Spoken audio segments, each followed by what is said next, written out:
Welcome back, everybody, to another episode of Agents of MACE. Today, we're talking about She-Hulk Episode 3. It's here, it's full of law, and it's exciting, and there were so many things that showed up in this episode that I'm excited to talk about if we think they have future implications and stuff, or if it was just sort of like, nah, here, look at this is funny. So, first thoughts on episode 3. Oh boy. My first thoughts are going to be, is this just a repeat of episode 2? And are we getting the villains of Walmart in this series? Okay, solid. How about you, Elisa? I'm just so excited that we appear to have been gifted the Avengers sitcom that Tumblr has been begging for approximately 13 years.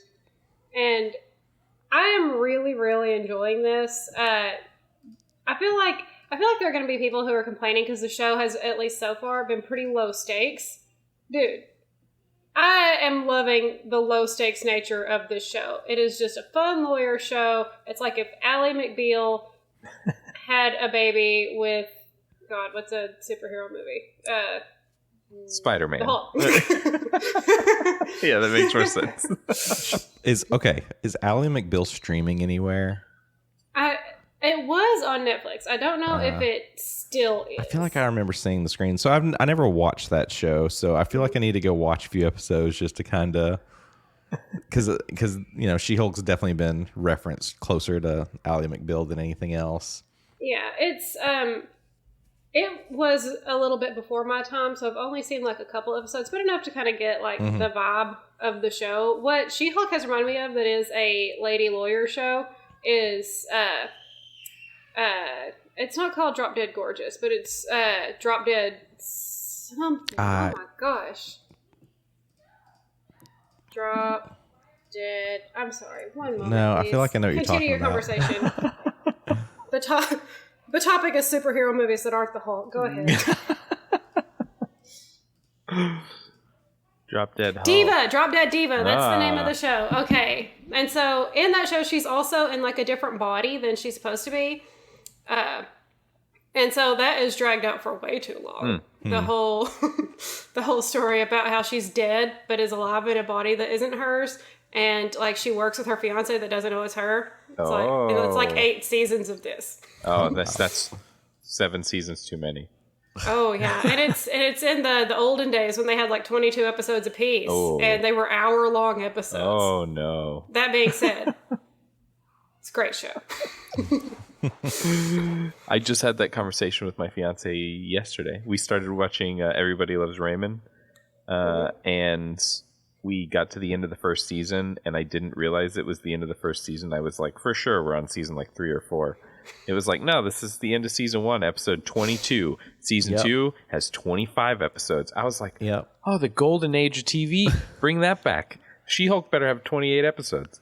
My first thoughts for this episode are, I feel like they're testing the waters for a Deadpool movie because there are so many fourth wall breaks and they're getting much more like blatant about it being a fourth wall break. I feel like early on it was more like explaining the story. Now it's like, hey, we know that this is a fourth wall break. Here's why we're breaking the fourth wall. Are you keeping up with what's going on? Here's what's happening. So it's like, okay, all right. But I enjoyed it. I agree the stakes are low, so I don't have to worry about anything. But then it's Marvel, so there's this weird like base level of, well, I should be worried about this because they're popping stuff up every now and then in the episode that are kind of like hinting at there may be something bigger going on that maybe we just haven't gotten to yet. And this is like a WandaVision situation where 4 episodes in, all of a sudden everything breaks wide open and it's a completely different show. I hope so. This is basically like going into like the third, I'll just call it like the third act of this episode. it straight up felt like we just literally just like, why are you re-explaining everything that we've gotten in the first? I don't want that every episode. Mm-hmm. Like, that's just going to make this drag forever. Yeah, I think that I remember when they were like talking about this when the trailer came out, and they did mention a lot that like it's a law show. Like, it's not a superhero show, it's a law show. And like, you can see that, but I think if they stick with the like 2-story structure, I'm fine with it.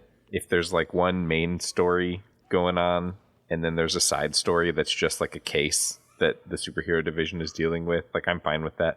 I do think that it would be better suited for a longer episode. The fact that they cut the episodes down and made them shorter, it is kind of like, well, now it feels like you're trying to cram 2 storylines in what essentially is enough time for one storyline. But I haven't hated it.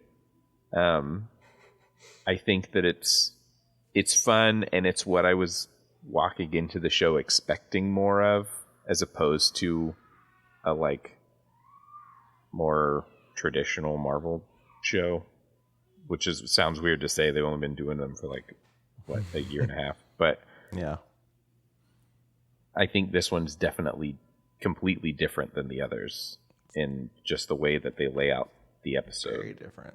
Yeah. Well, I think we get into some of the excitement that happened in this episode. So there's one storyline. We'll get this out of the way quick because it has essentially zero to do with what the actual storyline of She-Hulk seems to be, but it's the lawyer side of the show. We have I should have written his name down. I thought I would remember it. Dennis. Yeah, Dennis. And his ex-girlfriend, who turns out to be a light elf from New Asgard, excuse me. New Asgard. Yeah, they made sure to straighten that out. Tricked him into thinking that he was dating Megan Thee Stallion. I thought that it was a strange thing to throw into this show, to like pull a random celebrity and make them like not only a character by name, but then she actually shows up in the episode, and I was like, what is happening right now? Yeah. This is so weird. I remember when they sent out the tweet that Megan Thee Stallion is going to be in the MCU, but they didn't share much detail, and I was just like, let's see where this is going to go. It's making me think, because I feel like I've seen 5 or 6 similar like announcements about random celebrities being like, oh, they're in the MCU now. And now I'm starting to think, like, are they in the MCU or are they just in the MCU? You know what I mean? Right. Like, Yeah, I know what you mean. so it's fine. It's whatever. It was weird. I don't know that I'm super into when they try to like make the MCU our universe. Like when they take, like if they take a celebrity that's a celebrity here in real life, and then they make them, oh, that person's a celebrity in the comics and everyone's their fan. And it's like, that's weird though. Like, Yeah. I don't know, there's some uncanny valley-ness happening there. Yeah. But long story short, we get to see Pugliotti bust out his law chops. I was hoping that maybe there would be like, we'd get a peek at whether or not he has power. But no, that didn't happen. He was just able to solve the case basically by having Jen describe how terrible Dennis is. And the judge was like, yeah, all right. Yeah, he's an idiot. I did think that the lady, whoever they got to play the elf, was amazing. I thought, She was hilarious. yes. What's her name? She looks so familiar. I don't know, but she killed it. And just like the whole elf storyline was funny, how like every time somebody would leave the room, they'd walk back in and say the complete opposite, and you were like, this is weird, and then it was like, oh, okay, I get it. Yeah. But yeah, so that was kind of like the B story to this episode. It was fun. Again, no real stakes.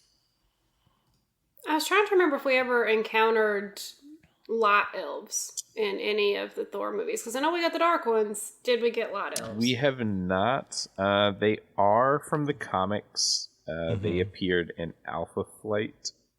But I do not believe that we have even had a mention of light elves.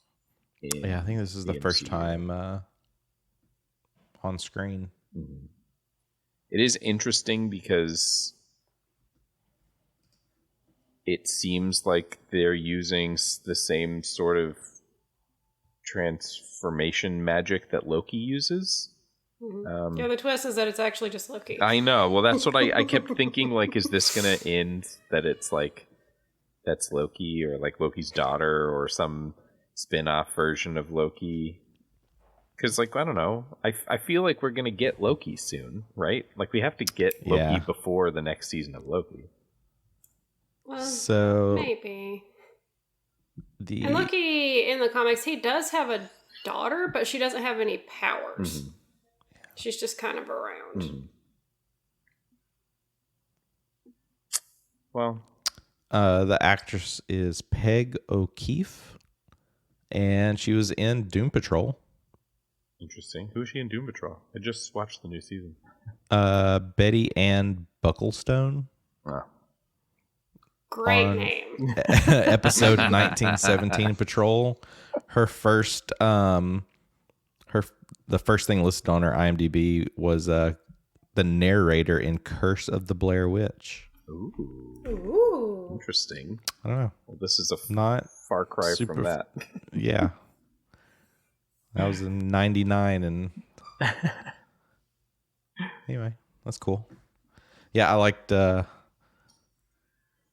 did like having her kind of just pop in as like, because it's almost like you want to go back and rewatch and like you know, now we got like this other shape shifting being around, and it's just like how many of them are there, and like what are we gonna see? And I'm wondering if these characters that are like a part of these cases are going to show up again through this season, or if it's just like one and done, like Titania. Like, are we going to see her again, or was that just episode 1? And that's so frustrating. We're supposed to see her some more because Jamila Jamil has talked about Titania being a continuing character on the show, and she refers to her as being annoying.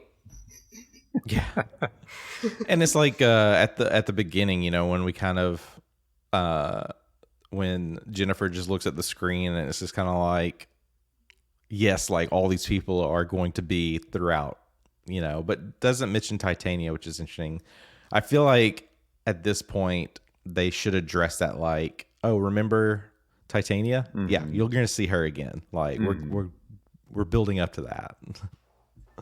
Well, hopefully soon, because, you know, I feel like I keep going back and forth on who's going to be the villain in this series, and something happened in this episode that was like, hold on, so is this the villain? Now I got 3 people that I'm looking at as potential villains. So obviously Titania, because I'm pretty sure, well, in the comics she is a big She-Hulk villain, but also the amount that the actress has spoken about her being in it, because I do remember seeing that. It's like, okay, well, she's in it and she's a villain, so is she the villain? But then Abomination, who, like, this whole episode, as far as like Jen is concerned, it was her dealing with Emil's case and getting him off on parole, and there was a little bit of like I don't know, he's kind of creepy, and I don't know that he's not going to turn into Abomination again. So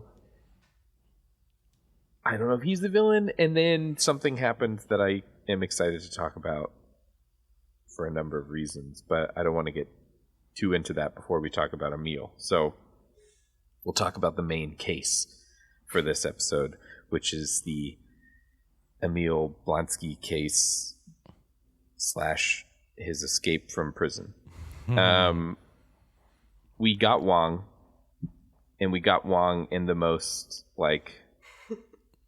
in your face way, where there's a fourth wall break and Jen explains that this isn't going to be one of those shows where you get a new cameo every week, except you do get Bruce and you do get Emil and you do get Wong.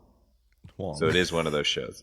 And Megan Thee Stallion. Yeah, and Megan Thee Stallion, which now was not talked about until late. But I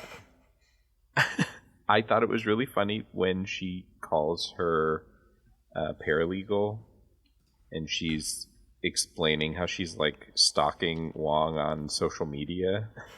And I just think it's funny to think that Wong has social media. Oh, that's the best part is, and it's his LinkedIn Wong's or something. LinkedIn, yeah. But I think the best moment is, and I hope you can't show us this. You got to give us something. But Wong is a Target sales associate. Yeah. You got to start somewhere. You got to start somewhere. Yeah. But it's almost and it was in Nepal. I just want to see him stroll into a Target and they know but they know him as an employee, Right. I don't. Yeah. I love that she pointed out that he's just got the one name. Yeah. Not first, not last, just Wong. Yeah. Well, great. I do hope that we get some more backstory on where Wong maybe started his career towards being the Sorcerer Supreme.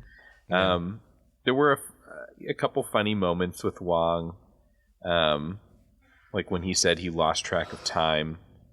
I took that as a haha because Doctor Strange has the time stone and Wong doesn't, so he lost track of time. I'm gonna put in laughter there, and everyone will think it was really funny. And applause. Yeah. We also, he's very straightforward with the saying I took him against his will, and then I offered him to escape prison, but he said no, he wanted to come back. And I was like, you're just admitting to a crime. And then he does it again in front of the parole board, and they say the same thing. Yeah. They're like, you just admitted to a crime, so you're under arrest. And then now Wong just left. Yep. He's the Sorcerer Supreme. He doesn't care. But we also... he seems so chill. Being the Sorcerer Supreme, there's got to always be something going on, right? Yeah. Well, it's and this is clearly post No Way Home, because he says, I'm not going to erase everyone's memory. It can get messy. So funny, but also it kind of gives us a general timeline. I don't know if this is... I assume that this is post multiverse, right? Shang-Chi has been this phase, so... Yes? Question mark? So, he already, got beat up. And I was trying to look, because, it looks like he has a scar. And so I was like, is that something from... Is that, a deep cut from Wanda, maybe? But I don't know. I haven't seen anything about that. So, maybe not. Maybe that was just my imagination running wild. But Wong has seen a lot lately. So, it makes sense that he's just kind of I don't care. That's his attitude. Bigger fish to fry. Yeah, exactly. He's like, so what? I took Abomination and I fought him because I needed somebody that was worthy to train against. I was like, oh, okay. So, in theory, that means Wong can beat Abomination. I know we sort of saw that happen in Shang-Chi, but it was also kind of alluded to that maybe he like threw the fight because he hits Wong and Wong's like, don't hit so hard, so it's like, so did he actually win that fight, or it's a little sketchy there. The question is like, if we do get a World War Hulk, are we going to see Wong fight Hulk? I mean, I would hope so, because now it seems like he should at least be able to hold his own. Right. I don't know. That'd be cool, though. I do want a World War Hulk, like a real World War Hulk. I know we kind of got like a little bit of Easter eggy World War Hulk in Ragnarok, but I want to know what you guys think Emil's real plan is. It's alluded to that he has all these soulmates that show up for his trial, and they are going to financially support him to farm this piece of land, or to, open a meditation camp on this piece of land that he has. I don't know that that's what's happening, because he didn't seem very happy when they were like, hey, you have to promise us like you're never going to turn into Abomination again, or you're coming back to jail.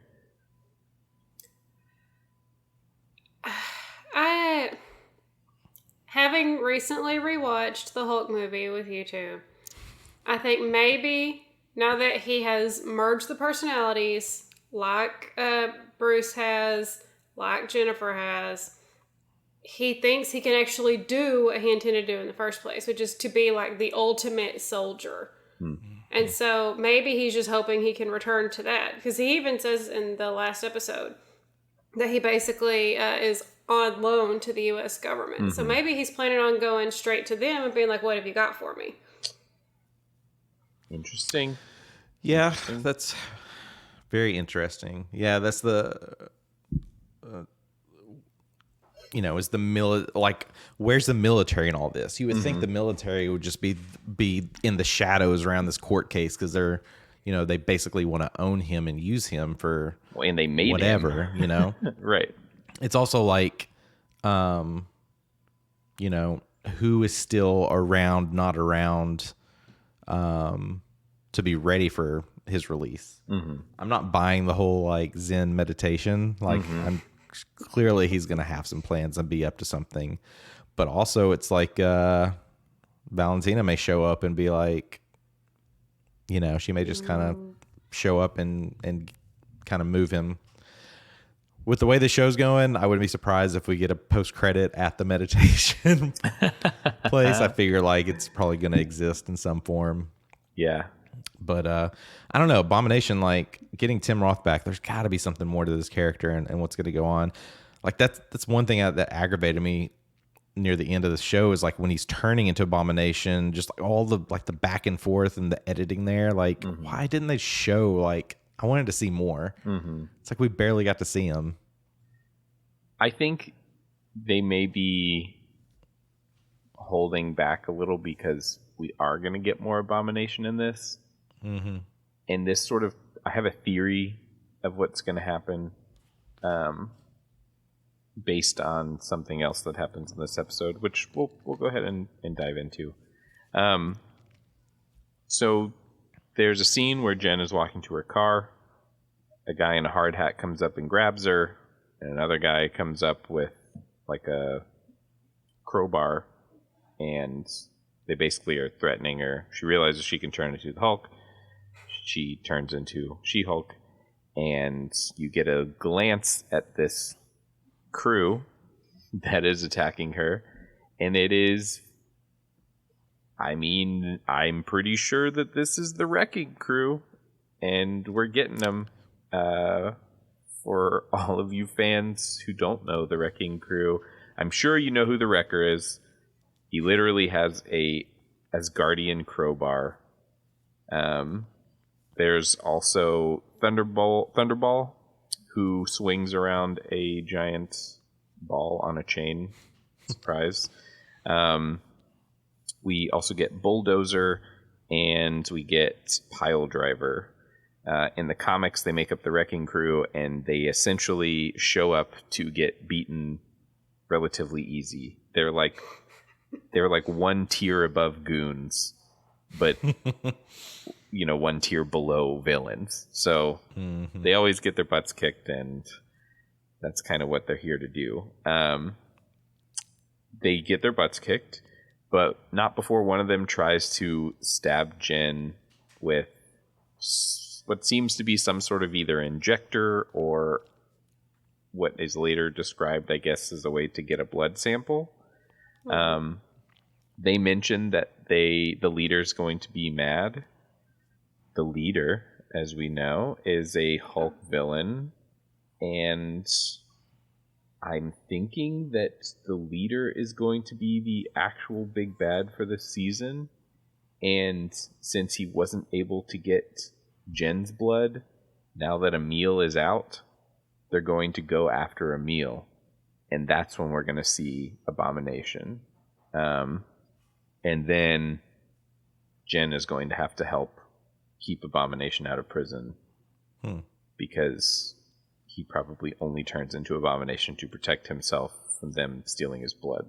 So, as much as I feel like it would make more sense for Abomination to be a villain, I'm thinking that maybe he is rehabilitated and is going to be in like a hard situation because the leader is trying to steal his blood.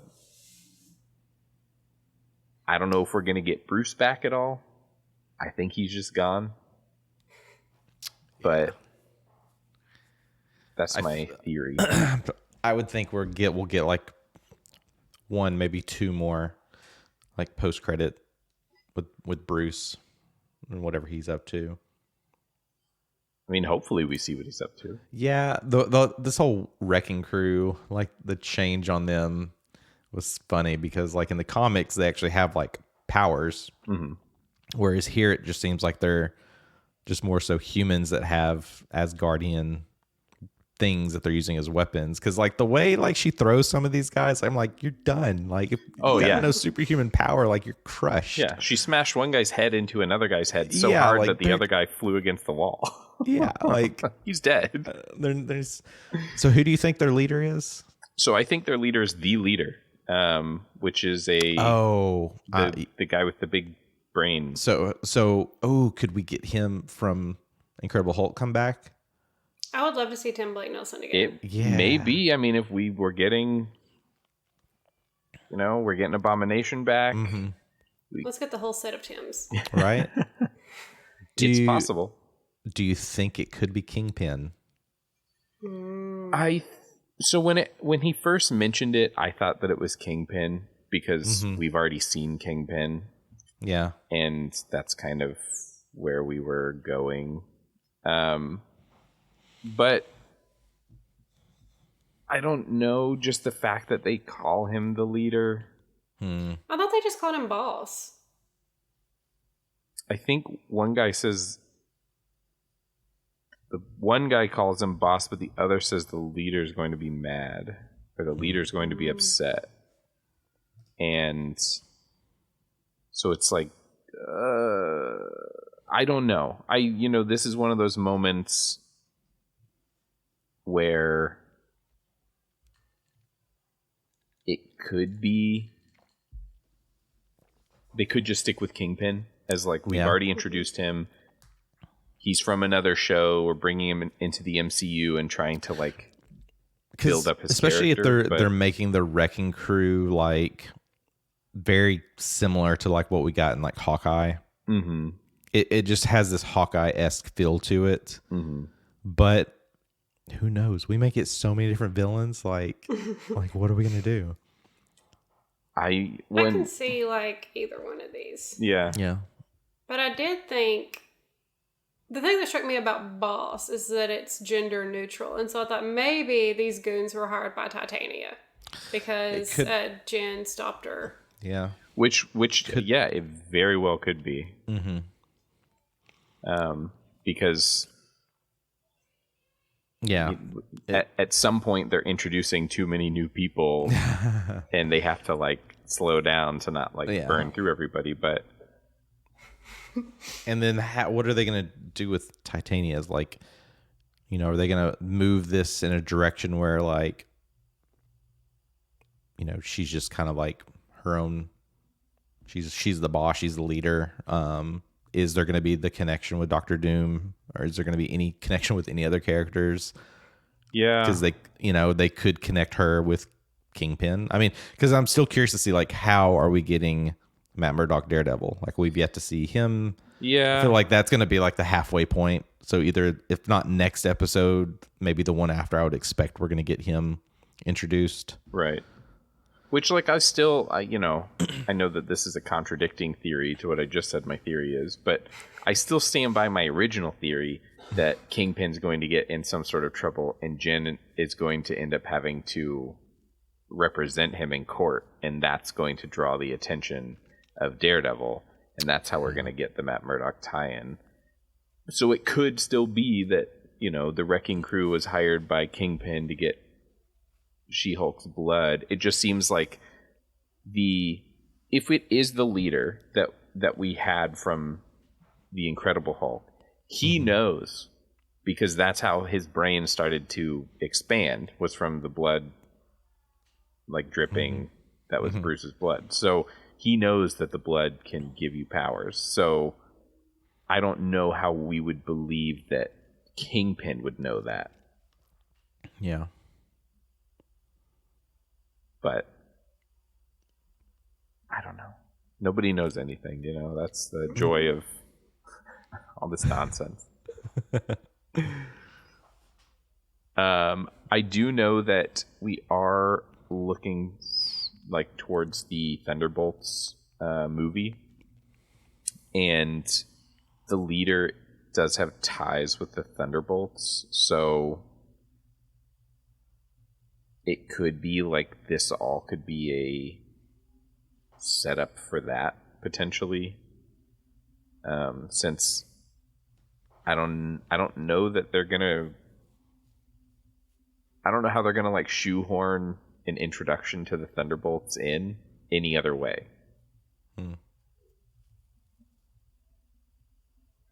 Because I don't know. I just don't. I feel like She-Hulk has like really good ties to a lot of different storylines that they could introduce through She-Hulk, whereas some of the other shows that we're going to get later don't really have a way to like smoothly transition into some of the later series or later movies. So I feel like they have to like, I don't know, they have to be careful about which series they use to introduce characters for which movie, or which movie they use to introduce new plots for the shows. I'm hoping that we're kind of leaning that way now, where the series will have some sort of effect on the greater MCU, as opposed to this, the series talk about the movies, but the movies never talk about the series. And it's like, so we'll see, I guess. But yeah, that was the episode. She essentially gets Emil off. He's on parole. He has to wear a power inhibitor, which, like, I love the idea of power inhibitors and superhero stuff, and the science is never explained how a power inhibitor inhibits anybody with power. It doesn't matter how you got your power. It works the same on everybody. It's just a general, you can't use your powers because you're wearing the power inhibitor. Doesn't make any sense. It's the like laziest thing, but I get it. So he has to wear the power inhibitor. He's not allowed to turn into Abomination, or he goes back to jail. That's where we leave him. We leave the other storyline off, like we said, and Pugliotti was able to win the case for Dennis. And then for our end credit scene, we get Megan Thee Stallion again, and she is signing with Jessica. She's signing with Jen. But how? I don't know. I was going to ask that too. I was like, are we supposed to think that Megan Thee Stallion has some sort of superpower? Because yeah, the whole thing is that She-Hulk is in charge of the superpower division. I figured that Megan Thee Stallion was gearing up to sue the Light Elf for impersonating her. Okay. Well, that's what I thought. That's not necessarily it. Maybe she's just putting Jennifer on retainer as being her personal attorney, and Jen's like, I don't care if I'm supposed to be a superhero human lawyer. Yeah. I'm here for you. Yep. Well, that makes sense, because I was confused when they came, like, when Dennis shows up in the first place, and they're like, oh, we're putting Jen on this because she's head of the superhuman division. But it's like, well, but he's not a superhuman. So I think the superhuman division just means that it deals with cases where one of the parties has powers. It doesn't necessarily have to be whoever Jen is dealing with. So maybe I think that's I'll buy it. I'm on board with that. I think that makes the most sense.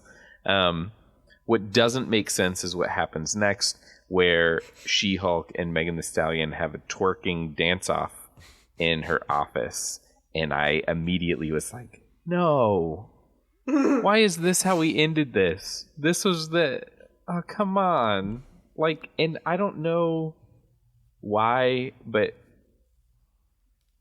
whatever CG they use to make She-Hulk's business suit, it looks so bad. And it looks so big. And I just, like, I didn't like it. And then she was dancing, and it was, like, not smoothly animated, and it didn't look good. And I was like, no, I genuinely enjoyed this episode. And then that ruined it. I do. No, I'm not mad at it. I did like that the end credit pictures are being updated. Not all of them, but some of them are being updated to stuff that happened in the episode. I thought that was cool, and I hope that continues, because I know we've had that before where it's like something changes and then it never changes again, and it's like, oh, okay. So I hope they keep that up. I realize that that's more work for, the person who has to draw all those and edit them in, but it's really fun for us watching the credits, and it makes people watch the credits, which I think is important. So yeah, that was episode 3. You guys have any other thoughts or anything that we missed? There's like little things within the episode. So one, I didn't see if there was a QR code. I did not see one either. I didn't catch anything. There was something that was referenced in episode 2 that had to deal with the Iron Man 3 sneakers. So there was like I guess an ad for them in episode 2, and then essentially when they were on YouTube looking up Megan Thee Stallion, the impersonator fight, there's a video related to the sneakers. Okay, interesting. Which is kind of interesting. If you remember, like her board when they're in the court case, she has Wong in quotations. It's just funny. Like, I wonder how that's going to get brought up at any point. Like, so is that your real name?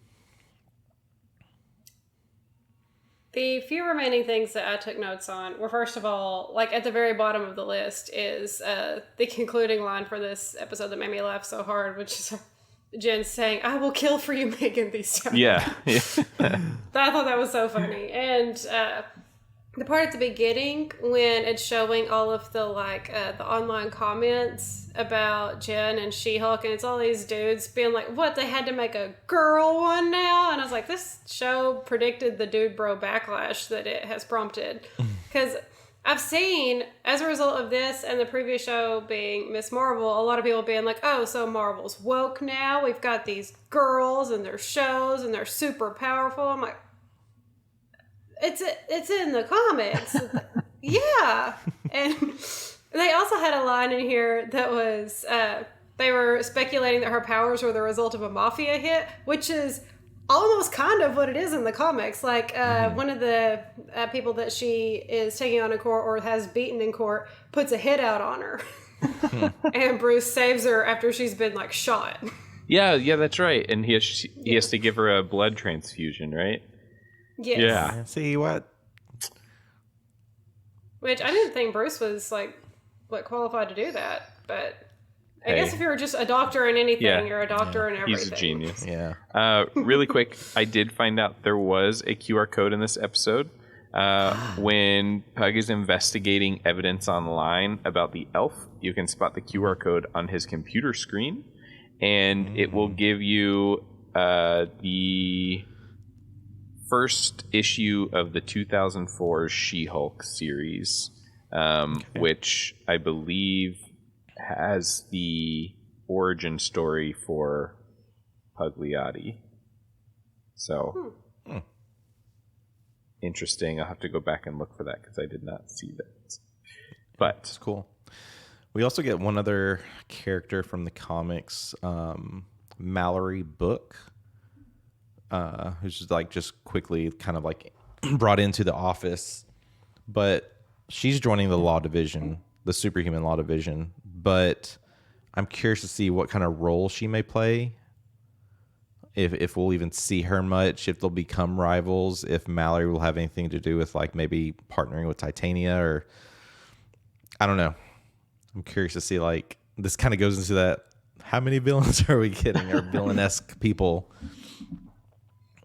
She is also played by Renee Elise Goldsberry, who is a very talented actress.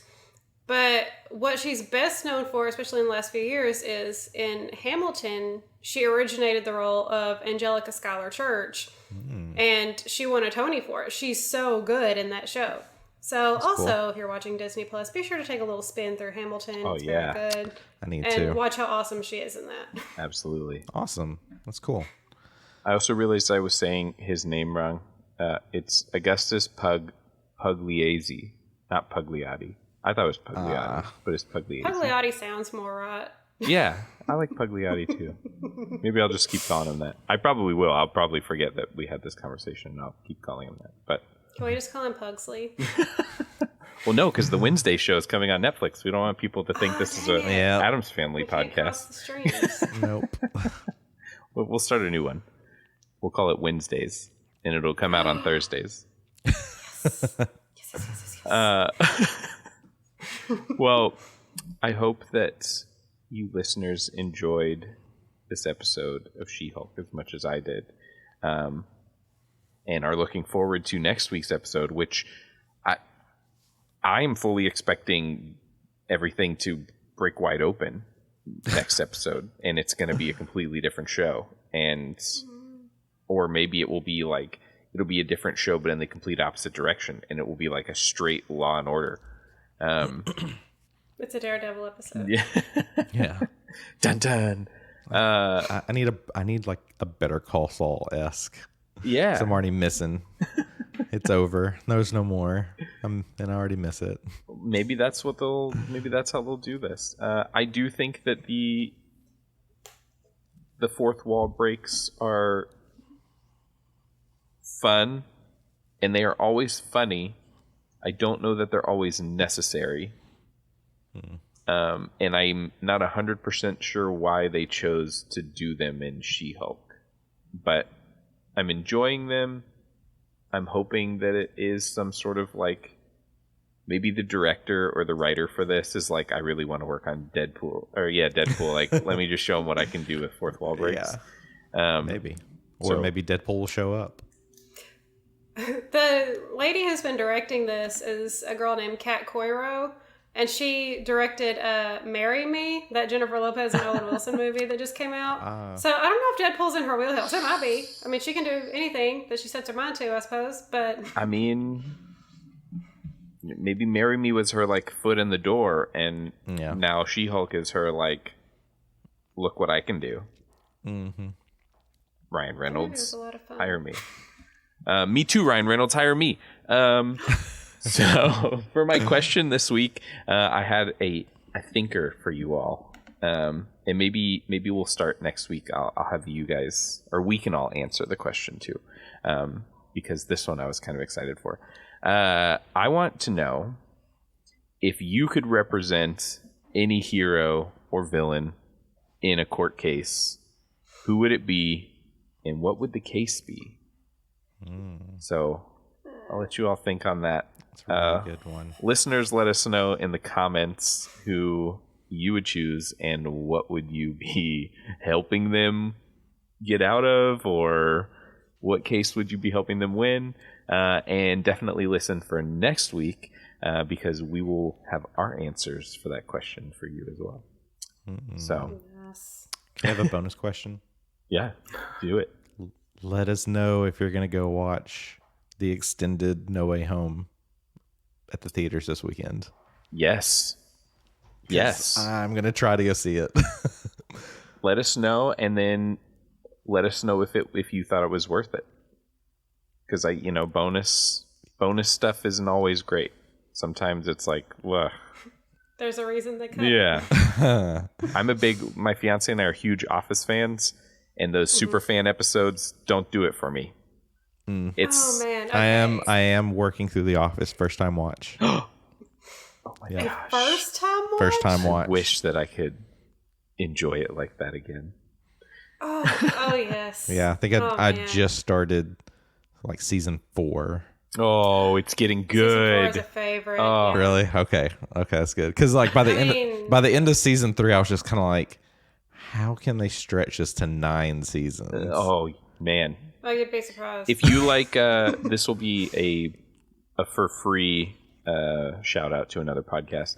If you like The Office and you like behind the scenes stuff, go listen to Office Ladies. It's Jenna Fisher and Angela Kinsey, who play Pam Beasley and Angela Martin in The Office, and they go episode by episode, every single episode, and talk about how they shot the episode, what it was like working on the episode. They have like guest stars come in and talk about how it was like working on The Office. It's a great podcast. So if you really like The Office and you want to know more about the show, check it out. There's a free one. Now you guys have to, reach out to Office Ladies and be like, hey, can you guys plug Agents of MACE? They plugged you for free. So yeah, we will see you all next week. Oh, also really quick, keep your eyes and ears. Well, yeah, keep your ears open because it's a podcast. Keep your eyes and ears open for our next giveaway. It won't be next week, but it will be the following week. So get your phones ready or your computers ready, however you listen to this podcast. And check out our social media so you can see what's being given away and how you can enter to win. See you guys next week.